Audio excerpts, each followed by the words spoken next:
Sexto ano, sou eu, a Érica, professora de língua portuguesa. Hoje, nessa aula 2, do segundo capítulo, nós vamos falar um pouquinho sobre sílabas, tá bom? Bom, antes da gente falar um pouco sobre sílaba, nós vamos rever algumas coisas da aula anterior. Olha, vocês lembram que é oração em período? Então, oração é quando eu tenho uma frase, ela gira em torno de um verbo, né? E período é o conjunto de orações. Então, se eu tenho uma frase com um verbo, ela é chamada de oração e é um período simples. Se eu tenho uma frase composta por vários verbos, quer dizer que eu tenho várias orações e um período composto, tá? Além disso, nós temos o período composto por coordenação. O que é isso? É quando o meu período ele é separado por vírgulas. Então, por exemplo, na frase eu saí, andei, vivi e segui. Isto é uma frase, né? Porque eu comecei ela e depois terminei no ponto final e usei várias vírgulas para separar as ações. Então, cada uma dessas ações foi um verbo. Então, são várias orações dentro de um período composto, ok? Além, né, de a gente falar aqui, eu vou passar uma questão também sobre oração para você, tá? Bom, agora vamos para a sílaba. Sílaba é um fonema, um conjunto de fonemas pronunciados num só impulso, tá? Então, a sílaba ela vai ser um impulso de voz de vocês. Ela pode ser separada, ela é classificada pelo número de sílabas, tá? Então, a palavra. Então, um exemplo, monossílaba. Quer dizer que eu só tenho uma sílaba. Exemplo, mãe. Tá vendo? Eu dou apenas um impulso de voz. Mãe, pé, tu, de, e por aí vai. Já de sílabas, são quando eu tenho duas sílabas na palavra. Olha o exemplo. Moda. Eu não consigo pronunciar moda de uma vez. Como eu falo mãe, eu separo por impulsos. Moda. Bravo. Trissílaba. É quando eu tenho 3 sílabas. Olha o exemplo. Pequeno. Tá? Polissílabas. Quando eu tenho 4 ou mais sílabas na palavra. Olha. Infinito. Concessão. Essa é, na verdade, a classificação por número de sílabas das palavras. Isso vocês já viram anteriormente, mas faz parte também da matéria do sexto ano de vocês. Além disso, nós falamos um pouco sobre a acentuação gráfica, né? Quando pronunciamos as palavras, percebemos que elas emitem sons que são destacados nas sílabas.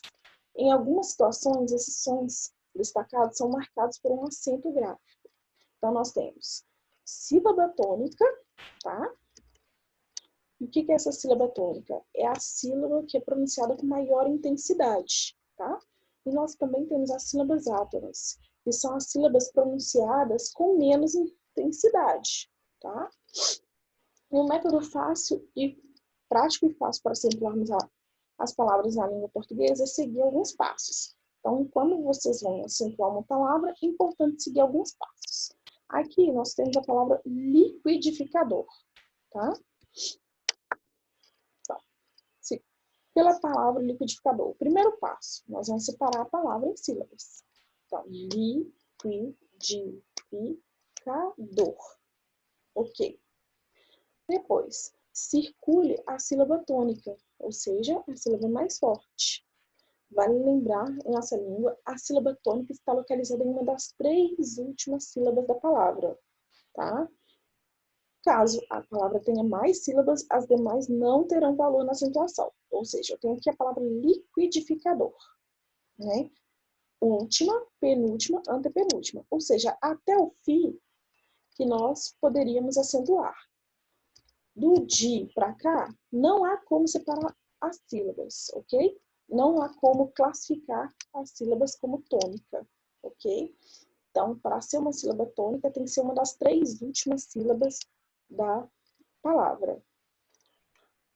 Quando eu tiro a sílaba tônica, as outras se tornam sem valor. Então, aqui, a sílaba tônica é dor. Como eu vou saber qual que é a sílaba tônica? Qual que é mais forte? Eu vou pronunciar com mais intensidade, tá? Ou usar aquela dicasinha de chamar a palavra no portão. Sabe quando você vai chamar alguém? Vai gritar alguém? Então você fala, ô fulano! Essa parte que você fica mais tempo gritando é sempre a sílaba tônica. Por exemplo, ô Érica! Quando eu falo assim, ô Érica, qual que é a sílaba que se destacou mais? O E. E o meu nome, a sílaba tônica é o E, tá? Aqui nós temos liquidificador. Então, se eu fosse chamar o liquidificador no portão, para descobrir qual que é a sílaba tônica, eu ia chamar assim, ô liquidificador!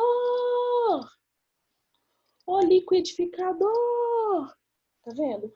O dor, ele vai ficar mais tempo, então ele vai ser a minha sílaba tônica, tá? Bom, o terceiro passo é classificar essa palavra. Então, se eu já achei a sílaba tônica, é a última sílaba. Então, se a última sílaba é a tônica, ela é oxítona, tá? E, ó, olha no quadradinho, oxítona. A sílaba tônica é a última. Paroxítona é quando a sílaba tônica for a penúltima. E proparoxítona é quando a sílaba tônica for a antepenúltima. Só que vocês repararam que a palavra liquidificador não tem acento, mesmo a gente achando a sílaba forte?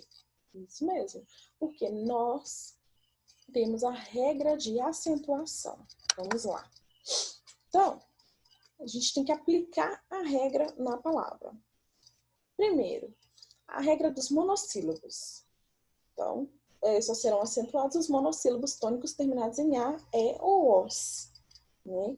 Então, primeiro que a gente sabe que a palavra liquidificador não é um monossílabo. Para ser um monossílabo tem que ter uma sílaba só. Né? Então, não entra nessa regra. Segunda, regra das oxítonas. Né? As oxítonas só serão acentuadas se terminarem em A, As, Es, Os, Em e Ens. A palavra liquidificador é uma oxítona. Por quê? A última sílaba que é acentuada.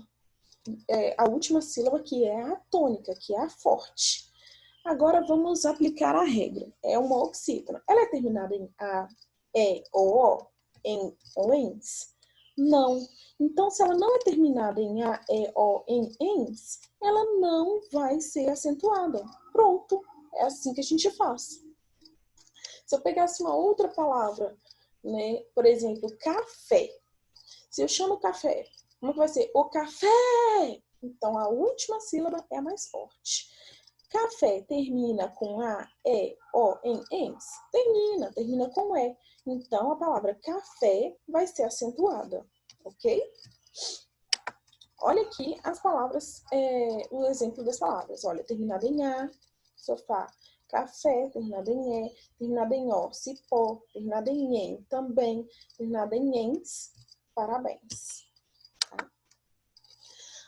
As outras regras são da paroxítonas, ou seja, todas as paroxítonas terminadas em E, R, L, N, X, I, Is, Us, uns, ãos, ãs, eis, PS, E de tom crescente, são palavras acentuadas. Olha aqui no nosso quadro, um exemplo de todas. Vocês lembram o que é um tom crescente, né? Um tom crescente é quando eu tenho duas vogais, como na palavra aqui, relógio. Uma vai ser semivogal, que é o I. Lembra que é o I ou o U é semivogal, né? E vai crescer esse som. Olha aqui, eu tenho uma semivogal, depois uma vogal. Relógio. Então, relógio, esse I aqui, ele vai ser uma semivogal. Ele só está apoiando o som do O, como eu já disse em sala. Além disso, nós temos a regra das proparoxítonas, que é a mais fácil de todas. Todas as proparoxítonas têm acento. Então, vamos voltar aqui na paroxítona. Açúcar. Então, a penúltima sílaba é a mais forte. Se a penúltima sílaba é a mais forte, eu vou lá E olha, é uma paroxítona. Então, venho aqui. Paroxítona, terminada em R. Ah, então essa paroxítona vai ter acento na paroxítona. Fácil. Fácil. Eu tenho uma fácil. Então, eu tenho uma paroxítona. Uma paroxítona terminada em L, leva acento? Leva. Então, vem aqui e acentuo a paroxítona, a sílaba forte da minha palavra. Nas proparoxítonas, todas elas têm acento. Olha o exemplo. Árvore. Então, é última, penúltima, antepenúltima sílaba, né? Árvore. Então, eu venho aqui e acentuo a minha antepenúltima. Todas as palavras que a antepenúltima sílaba é a forte, que é proparoxítona, vai levar acento. Além disso, nós temos as regras do hiato. Quando eu tenho duas vogais em sílabas diferentes, né, vai levar acento no hiato, tá? Então, aqui, olha, eu tenho a palavra baú, que o A é separado do U, então o U vai levar o acento. Saúde, eu tenho o A e o U, saúde. Então, esse U aqui, ele vai levar acento. Por que ele vai levar acento? Porque ele é uma vogal forte, diferente do ditongo. Ditongo eu tenho duas vogais, e uma é vogal e outra é semivogal, não tem força, tá bom? Além disso, nós também acentuamos os ditongos abertos, ei, oi, eu, tá? Por exemplo, carretéis, herói, chapéu. Quando são paroxítonas, não acentuamos, tá? Só se essas palavras forem oxítonas, tá? Oxítona vai levar acento nos ditongos abertos, no ei, oi, eu. Já quando for paroxítona, não leva acento. Exemplo, geleia. Eu tenho aqui uma paroxítona, né, com ditongo aberto, ei. Então, ela não vai ter acento. Acento e acentuação dos ditongos eu já falei, né? Só lembrando que quando o I ou U estiver acompanhado do NH, ele não vai ser acentuado. Por exemplo, rainha. Eu tenho NH aqui, então o hiato não vai ser acentuado em rainha, por causa do NH, ok? E se o hiato for uma palavra paroxítona e vier acompanhado do I ou U, não será acentuado. Então, bocaiúva. Então, aqui ele não vai ser acentuado. Por quê? Porque ele está acompanhado de um ditongo. Ele vai ser acompanhado de um ditongo. Aqui, ó, bocaiúva. Aqui eu tenho um ditongo, então esse ato não será acentuado, ok? Então, pessoal, essa é a nossa aula de hoje. E agora vocês podem fazer os exercícios sobre a aula.